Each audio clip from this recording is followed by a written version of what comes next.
Thank you, Helen. I want to begin by thanking everyone who's spoke today and all those who have listened in. It's really quite an extraordinary meeting and an extraordinary response. It's quite heartening to read all the comments that listeners have left, over 500 comments so far from countries all over the world. It's quite clear that this is something altogether new, this demonstration, this rally today. And in some ways, perhaps it's the most decisive refutation of those who proclaim the end of history. For today, history is being made. The incredible response that we've received to the call for this rally is an indication of the hunger that exists among workers and young people all over the world for an analysis and for an alternative. Trotsky wrote, explaining the purpose of May Day, he said that the purpose of May Day is, quote, by way of simultaneous demonstrations by workers of all countries to prepare the ground for drawing them together into a single international proletarian organization of revolutionary action, having one world center and one political orientation. How proud Trotsky would have been if he was able to see this rally today. We've had participants from over 84 countries listen in on these speeches today. In many areas, entire groups of people are participating and listening in to the speeches. Now, this rally is a product of decades of struggle waged by our international movement. Many of those who spoke today represent this history, having been engaged for decades in a long struggle in defense of the principles of international socialism.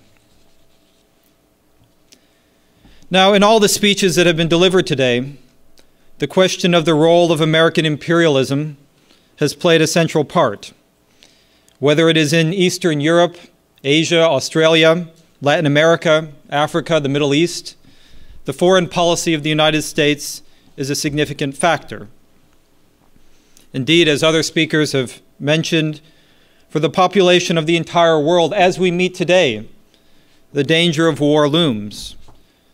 The American ruling class has played the leading role, along with its partners in Germany, in instigating a right-wing coup in Ukraine, aligning itself with open fascists, and provoking a crisis that could lead to the first conflict between nuclear-armed powers in history. These are, indeed, dangerous times. The predominant position of the United States in world affairs has roots in the history of the 20th century.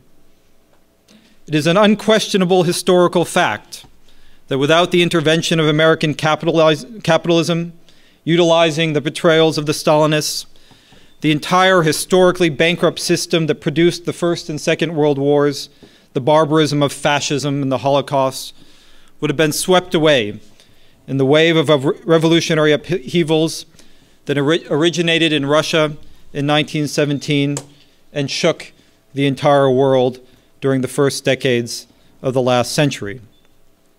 It was the United States that emerged as the main and basic counter-revolutionary force that assumed the role of the global policeman, that sought, as Trotsky had anticipated, to reorganize the world. When the Soviet Union fell toward the end of last century, the ideologists of American capitalism triumphantly proclaimed the end of history, the unipolar moment. Finally, the American corporate and financial aristocracy could have everything, could do whatever it wanted. It was everything, or so they thought. The United States adopted an explicit policy that it would brook no regional competitor.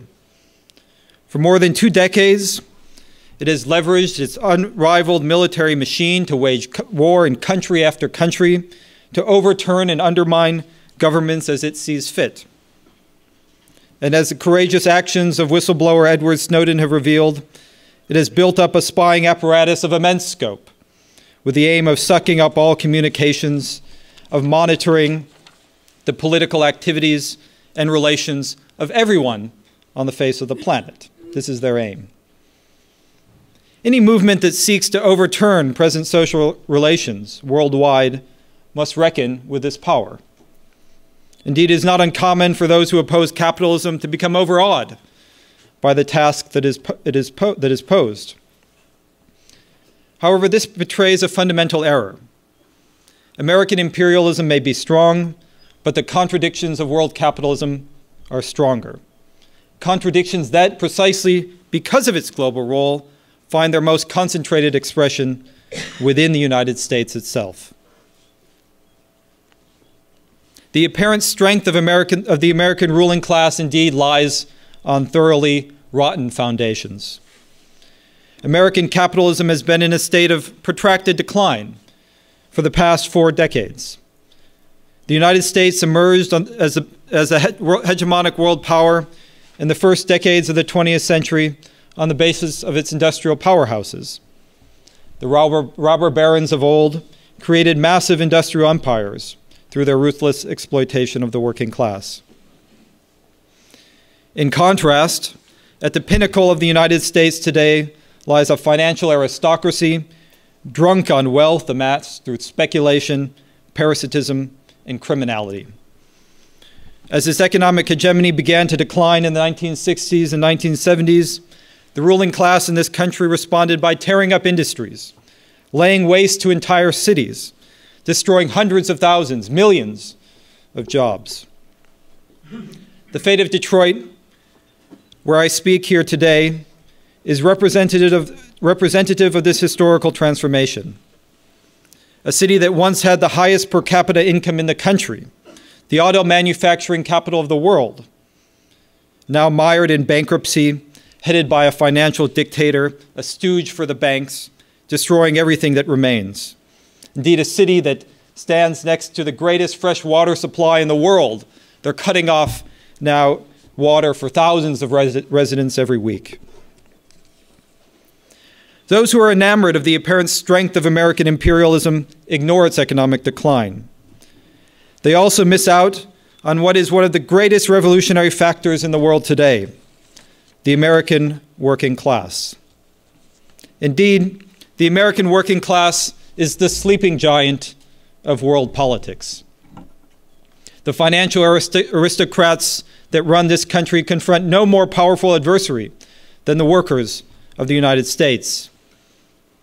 Even the first stirrings of this colossal social force will upend the calculations of the political puppets of Wall Street that occupy the government buildings in Washington. Those within the ruling class who are still capable of thinking beyond today's stock market quotes understand this, and they're afraid. This is the secret of the unrelenting, mind-numbing propaganda of the media, the lies and pablum pumped out on a daily basis. It is a secret to the curious contradiction of official political life, that on the one hand it is claimed that socialism has no following in America, that a socialist movement could never gain a foothold in this country.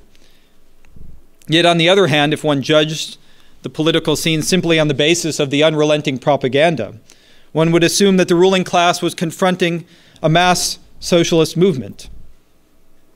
A specter is indeed haunting the American ruling class, the specter of socialism. The fear of the ruling elites is certainly not simply paranoia. They sense and understand that the social conditions that exist in this country provide very fertile ground for a mass socialist movement. Moreover, they have not forgotten the class battles that plagued this country in the 20th century. The last 3 decades of relative quiescence actually represent a historical aberration. It is in fact a fact, which is unfortunately now little known, that the origins of May Day lie in the great insurrectionary struggles of the American working class.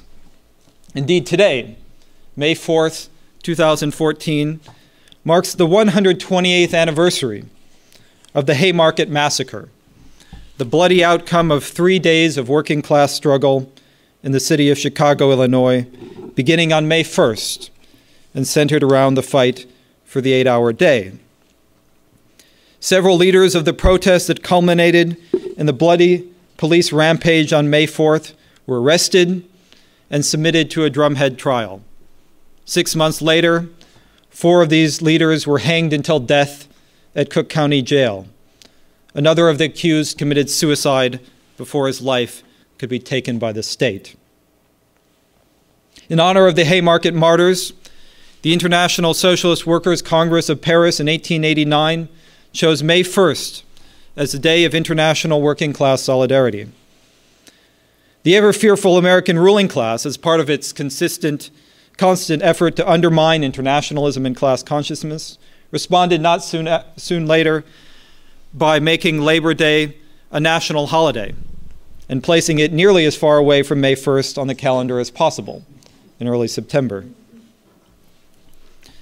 The decades that followed the Haymarket events saw enormous class battles. Here in Detroit, strikes in the auto industry in the 1930s took the form of a virtual civil war, raising the question of who would run production, the working class or the capitalists. Out of these struggles and those that swept the world, workers were able to wrest significant gains: the 8-hour day, the abolition of child labor, higher wages, basic health and pension benefits. The fight for these rights is written in blood. The Achilles heel of the working class lay not in its desire to fight, but in its failure to build an independent political organization of its own. Many of these early struggles were guided by socialist-minded workers, and the ideological inspiration for the development of an international workers' movement was provided by Marxism. The union movement within which they developed, however, was dominated by pro-capitalist and anti-communist bureaucrats, politically aligned with the Democratic Party. As American capitalism began its relentless decline in the 1960s and 1970s, the ruling class went on the offensive. For 4 decades, it has been engaged in a one-sided class war.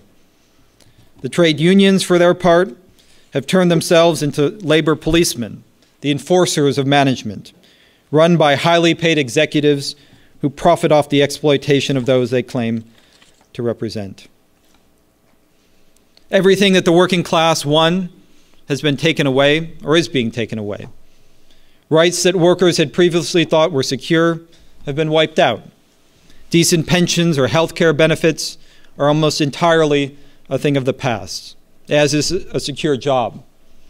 Wages of young auto workers today are, in real terms, they've returned to what they were in the 1920s. The levels of social inequality that exist in the United States today can be compared only to what existed in the 1920s prior to the Great Depression. Under Obama, the so-called candidate of change, the ruling class has orchestrated the greatest transfer of wealth from the poor to the rich in world history. The stock market is soaring. The bank accounts of the financial traders are swelling. Indeed, one statistic encapsulates this process. Between 2009 and 2012, of all income growth in the United States, 95% has gone to the top 1%. 95%. Almost all of income growth has been monopolized by the top 1%, while the wages and income of the vast majority have declined. Social inequality is the defining feature of American life. It infects every political institution and is a factor in every action of the state. The country is run by an aristocracy, blind in its greed, shameless in its thievery. The same barbarism practiced abroad is visited on the working class at home. The same ruthlessness, the same contempt for all legality. We say to our comrades all over the world, always remember, there are 2 Americas. There is the America of Wall Street, the Pentagon, the CIA, the plutocracy which lies, threatens, and bullies. And there is the America of the working class, the bearer of all that is progressive, the true hope for the future. Objective conditions are ripe for social explosion. Let us warn the traders on Wall Street. The American class struggle is massively oversold. A radical correction, to use their terminology, is long overdue. The question is, what perspective will guide these struggles? Reclaiming the revolutionary traditions associated with this day is the great historic task. This means, above all, the building of an international movement. As the reports from today make clear, the conditions facing the working class are the same in every country.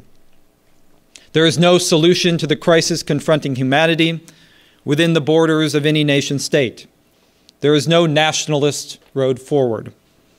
The social and political nourishment for the working class in any one country must come from the struggles of its brothers and sisters internationally. This movement must be rooted in the independent mobilization of the working class. It will not be the politics of gender, identity, sexuality, or any other brand of middle-class politics that will determine the course of history, but the struggle of all workers, united on the basis of our common class interests. The International Committee of the Fourth International is uniquely posed to lead this struggle. Throughout its history, our movement, the Trotskyist movement, has waged a pitched battle, often under unfavorable conditions, to uphold the genuine traditions and perspective of Marxism, to combat the lies and treachery of the Stalinists, the Social Democrats, the reformists and trade union bureaucrats, the opportunists of every shape and size. What has become of these forces?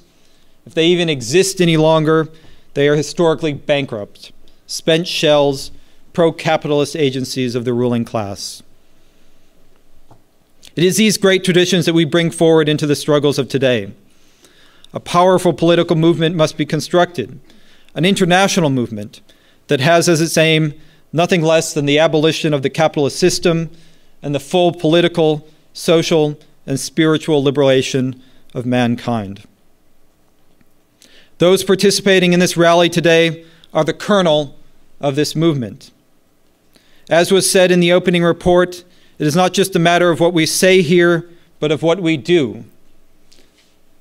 Become involved. Read the World Socialist website. Join the Socialist Equality Party and the International Youth and Students for Social Equality. Let this rally serve notice. The working class is on the march, and international socialism is once again inscribed upon its banner. Thank you.